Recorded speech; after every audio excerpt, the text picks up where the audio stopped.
আন্তর্জাতিক বিষয়ক সহ সম্পাদক রুমিন ফারহানা, ব্যারিস্টার রুমিন ফারহানা, আপনাকে আমাদের স্বাগত জানাই এবং আপনি আমাদের সাথে থাকছেন এবং সময় দিয়েছেন সেজন্য আপনিও আমাদের কৃতজ্ঞতা জানবেন। আমাদের সাথে আরো আছেন বাংলাদেশ খেলাফত মজলিসের মহাসচিব জনাব মামুনুল হক।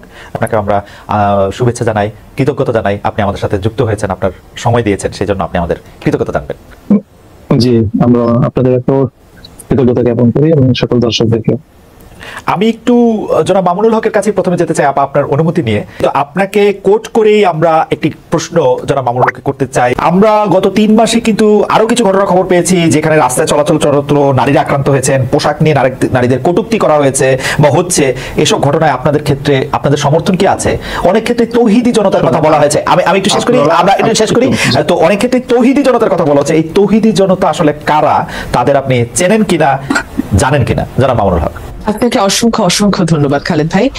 আমি মনে করি যারা একজন নারীর বিতর্কের উত্তরে পাল্টা তর্ক দিতে জানে না, যারা সেই কিছু ঘটনা, আর এর বিপরীত দিকে আমরা এই দেশে এই মানে প্রকৃত অর্থে যারা প্র্যাকটিসিং মুসলিম, আমরা আমাদের বেশভূষায় এবং লেবাস পোশাকে আমরা যে কতটা এখানে নানাভাবে বৈষম্যের শিকার, হেনস্থার শিকার, তার খুব কম দৃষ্টান্তই আপনারা মিডিয়াতেও আনেন। আর আপনাদের এই সাধারণ যারা মহলে চলাফেরা করেন, আপনাদের খুব কম আমার মনে হয় এটা জানাশোনা আছে। এই যে কালী পূজার যে দৃষ্টান্ত উনি আনলেন, আমি যদি এর বিপরীতে দৃষ্টান্ত আনি যে বাংলাদেশের বুয়েটের মতো একটা শিক্ষা প্রতিষ্ঠানে সেখানে সব ধরনের গান বাদ্য ইত্যাদির অনুষ্ঠানগুলো দেদারসে হচ্ছে, কখনোই সেখানে এটা নিয়ে কোনো সময় পারমিশনের ক্ষেত্রে কোনো বিধিনিষেধ হচ্ছে না, অথচ তারা একটা কোরআনের তাফসীরের আলোচনা করতে গিয়ে অনুমতি চেয়েছিলেন। রাসূল সাল্লাল্লাহু আলাইহি ওয়াসাল্লামের জীবনী আলোচনার মতো একটা সাধারণ মানের ধর্মীয় অনুষ্ঠান আয়োজন করা পারমিশন চেয়েও বুয়েটের কর্তৃপক্ষের কাছ থেকে সেই অনুমোদনটা পাননি। এটা সকল মিডিয়াতে এসেছে। ঢাকা বিশ্ববিদ্যালয়ের কথা যদি বলি, এই ঢাকা বিশ্ববিদ্যালয়ে আপনার কত বছর, কত যুগ পর্যন্ত ইসলামের নামে কোনো ছাত্র সংগঠন ব্যবস্থা করে রাখা হয়েছিল?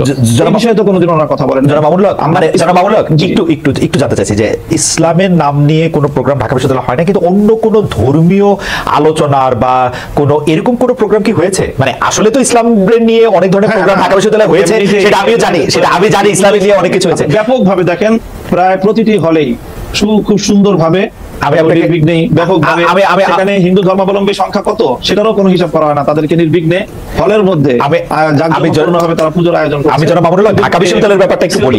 আমি একটু ঢাকা বিশ্ববিদ্যালয়ে তখন সেখানে অনুমোদন পাওয়া যায়। আমি ঢাকা বিশ্ববিদ্যালয়ের কথাটা একটু বলি। ঢাকা বিশ্ববিদ্যালয়ে আরবি, ইসলামের ইতিহাস ও সংস্কৃতি, ইসলামিক স্টাডিজ যেটা ইসলামী শিক্ষা সহ, ফার্সি সহ এবং আরো বেশ কিছু জায়গায় নিয়মিত এই ডিপার্টমেন্টগুলিতে নিয়মিত কোরআনের তাফসীর, কোরআনের গল্প, কোরআনের থেকে বিভিন্ন উদাহরণ, হাদিসের বিভিন্ন রকম কথা, এগুলো নিয়ে নিয়মিত সেমিনারের আয়োজন করা হয়।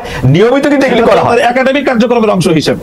এবং সেইটা শুধু একাডেমিক কার্যক্রমের অংশ হিসেবে না, মানে সেইটা যে সিনেট হল এর মধ্যেও অনেক সময় সেটা হয়ে আসতে হবে, মানে সেটাতে কোনো, কিন্তু আপনি বলছেন যেটা হয় না। আপনার ঢাকা বিশ্ববিদ্যালয়ে আমি ঢাকা বিশ্ববিদ্যালয়ের একজন অধ্যাপককে জানতে চাই, ঢাকা বিশ্ববিদ্যালয়ের অধ্যাপকের একজন বলতে চাই ঠিক একইভাবে যে কালী পূজার যে ঘটনা ম্যাডাম বললেন, সেটাও অবশ্যই ঘটনা সম্পর্কে তো আমরা বিস্তারিত জানি না, হয়তো কোনো ছাত্র বিচ্ছিন্ন হবে সেই ধরনের কিছু করে থাকতে পারে।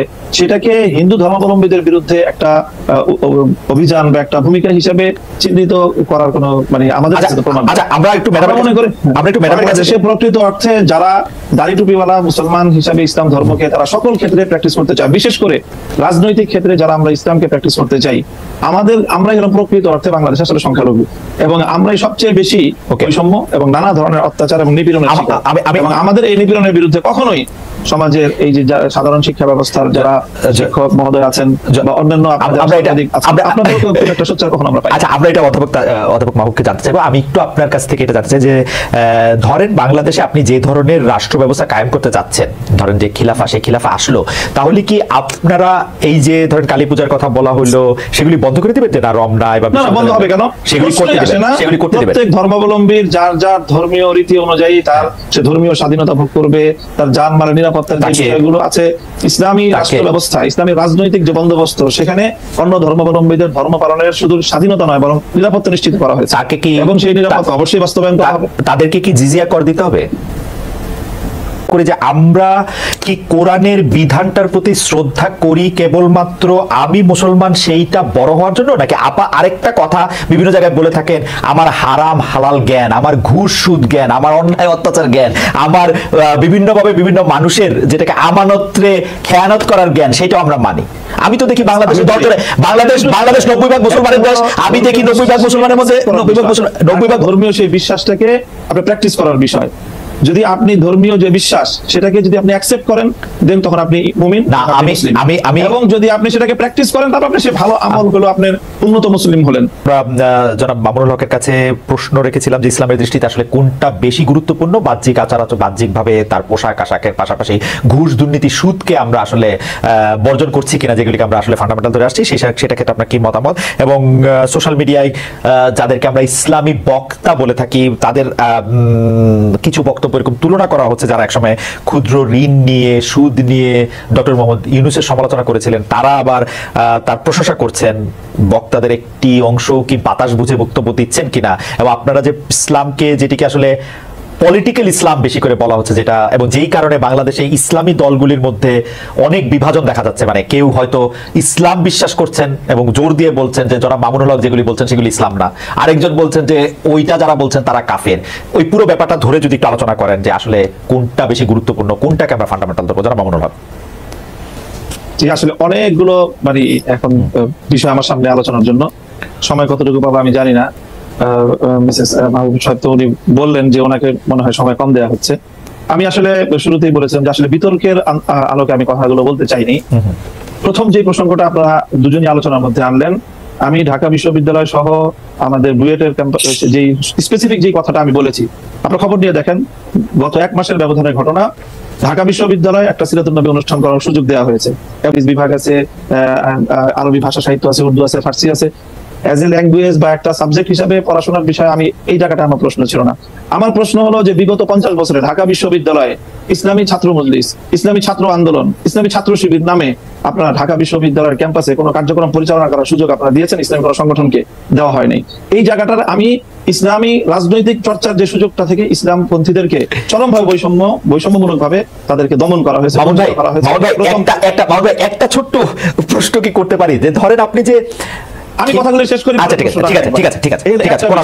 দ্বিতীয় বিষয় যেটা ম্যাডাম বললেন যে এই যে পোশাকের যে বিষয়, আমি কিন্তু পোশাকের যে বিষয়টা বলেছি সেখানে আমি সুনির্দিষ্টভাবে একটা কথা বলেছি, সেটা হলো এই যে আমরা যারা ইসলামকে রাজনৈতিক ভাবে আমরা রাজনীতিটাও যারা ইসলামের আলোকে করতে চাই, আমরা মনে করি যে ইসলাম কমপ্লিট কোড অফ লাইফ, সকল পূর্ণটাই ইসলামকে মানতে হবে। আমি ব্যক্তিগত জীবনে ইসলামকে মানবো, আমি ব্যবসার ক্ষেত্রে অর্থনীতির ক্ষেত্রে ইসলামকে মানবো না, অথবা রাজনীতির ক্ষেত্রে ইসলামকে মানবো না। ইসলামকে এভাবে খণ্ডিত আকারে মানার কোনো সুযোগ আল্লাহর কোরআন দেয়নি, বরং পরিপূর্ণভাবে ইসলামকে, যারা পরিপূর্ণভাবে ইসলামকে মানতে চাই এবং বিশেষ করে যারা আমরা রাজনীতিতে ইসলামকে অনুসরণ করতে চাই, আমাদের উপর রাষ্ট্রীয় যে দমন পীড়ন চালানো হয়েছে সেটা অন্য কোনো আদর্শিক ভাবে রাজনীতি যারা করে, আদর্শিক কারণে অন্য কারোর উপরে সেই বৈষম্যটা বাংলাদেশে অতীতে হয়নি। এই জায়গাটার কথা বলেছি। আপনারা বিষয়টা বারবারই আপনারা আলোচ্য বিষয়টা ভিন্ন দিকে নিয়ে। না আচ্ছা ঠিক আছে, দ্বিতীয় বিষয় আমি বলি আপনি যে প্রশ্ন করেছেন সেই প্রশ্নের জায়গায় আমি আসি, যে একটা বিষয়ের গুরুত্ব আছে, সবটারই গুরুত্ব রয়েছে। সুদ ঘুষ দুর্নীতি সহ যেই সকল বিষয়গুলো ইসলাম নিষিদ্ধ করেছে, এর প্রত্যেকটার বিষয়ে আমরা ফোকাস করি, আমরা আলোচনা করি, হয়তো সবটা আপনারা শুনেন না।